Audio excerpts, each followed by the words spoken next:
राम राम राम राम राम राम राम राम राम नारायण नारायण। संबंध।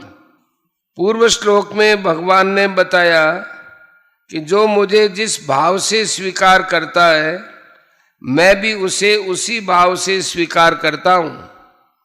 अर्थात मेरी प्राप्ति बहुत सरल और सुगम है। ऐसा होने पर भी लोग भगवान का आश्रय क्यों नहीं लेते, इसका कारण आगे के श्लोक में बताते हैं। कांक्षन्तः कर्मणां सिद्धिं यदन्त इह देवता क्षिप्रं हि मानुषे लोके सिद्धिर्भवति कर्मजा। कर्मों की सिद्धि यानी फल चाहने वाले मनुष्य देवताओं की उपासना किया करते हैं, क्योंकि इस मनुष्य लोक में कर्म से उत्पन्न होने वाली सिद्धि जल्दी मिल जाती है। व्याख्या। कांक्षन्त कर्मणाम सिद्धिम यदंत ये देवता।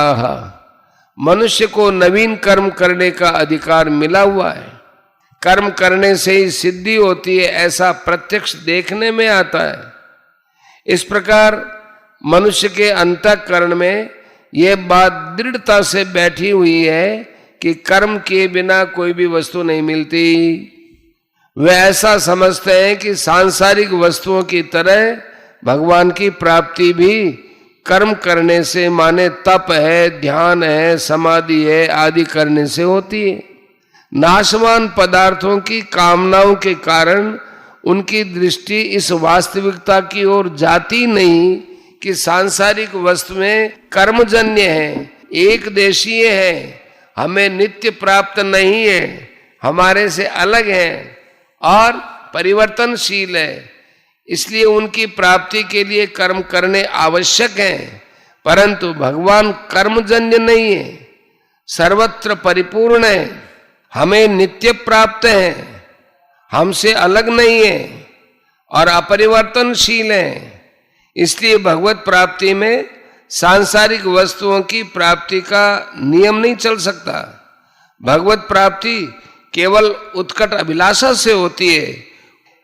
उत्कट अभिलाषा जागृत न होने में खास कारण सांसारिक भोगों की कामना ही है। भगवान तो पिता के समान है और देवता दुकानदार के समान। अगर दुकानदार वस्तु न दे तो उसको पैसे लेने का अधिकार नहीं, परंतु पिता को पैसे लेने का भी अधिकार है और वस्तु देने का भी। बालक को पिता से कोई वस्तु लेने के लिए कोई मूल्य नहीं देना पड़ता, पर दुकानदार से वस्तु लेने के लिए मूल्य देना पड़ता है।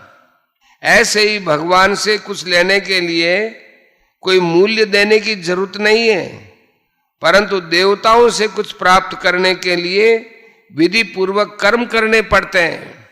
दुकानदार से बालक दिया सड़ाई, चाकू आदि हानिकारक वस्तु भी पैसे देकर खरीद सकता है, परंतु यदि वह पिता से ऐसी हानिकारक वस्तु मांगे तो वे उसे कतई नहीं देंगे और पैसे भी ले लेंगे।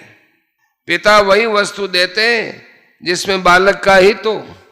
इसी प्रकार देवता लोग अपने उपासकों को उनकी उपासना सांगोपांग होने पर उनके हित अहित का विचार किए बिना उनकी इच्छित वस्तुएं दे देते हैं, परंतु परम पिता भगवान अपने भक्तों को अपनी इच्छा से वही वस्तु देते हैं जिसमें उनका परम हित होता हो।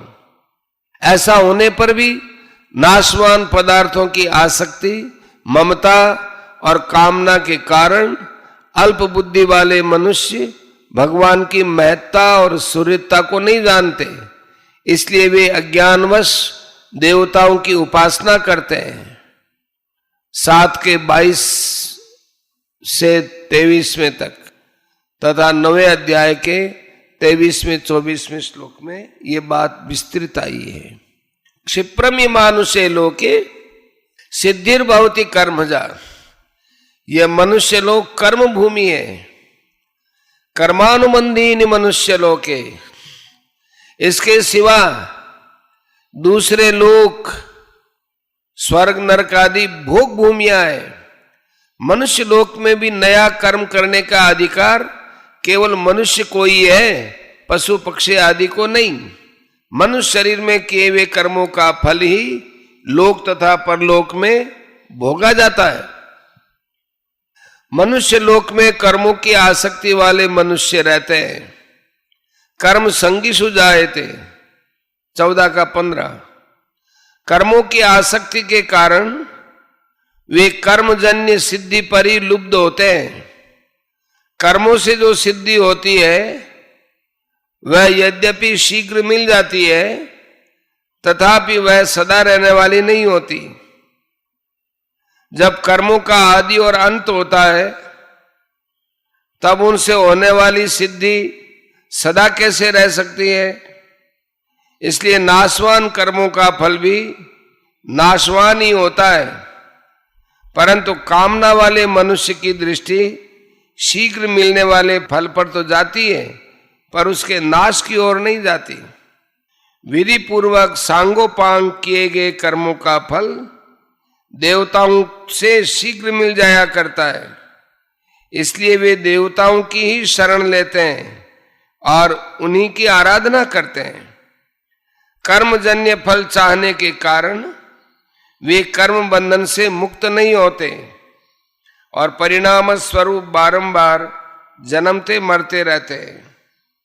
जो वास्तविक सिद्धि है वह कर्मजन्य नहीं है। वास्तविक सिद्धि भगवत प्राप्ति है। भगवत प्राप्ति के साधन कर्मयोग, ज्ञान योग और भक्ति योग भी कर्मजन्य नहीं है।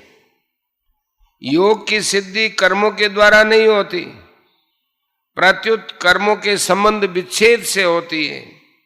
शंका, कर्मयोग की सिद्धि तो कर्म करने से ही बताई गई है। आरुरुक्ष और मुनेर योगम कर्म कारण मुच्यते। फिर कर्मयोग कर्मजन्य कैसे नहीं है? समाधान, कर्मयोग में कर्मों से और कर्म सामग्री से संबंध विच्छेद करने के लिए कर्म किए जाते हैं। योग जो परमात्मा का नित्य संबंध है वह तो स्वतः सिद्ध और स्वाभाविक है। अतः योग अथवा परमात्मा की प्राप्ति कर्मजन्य नहीं है।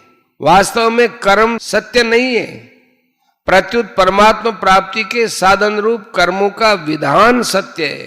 कोई भी कर्म जब सत्य के लिए किया जाता है तब उसका परिणाम सत्य होने से उस कर्म का नाम भी सत्य हो जाता है।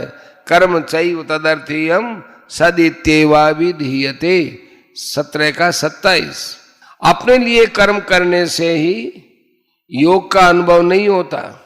कर्म योग में दूसरों के लिए ही सब कर्म किए जाते हैं, अपने लिए अर्थात फल प्राप्ति के लिए नहीं।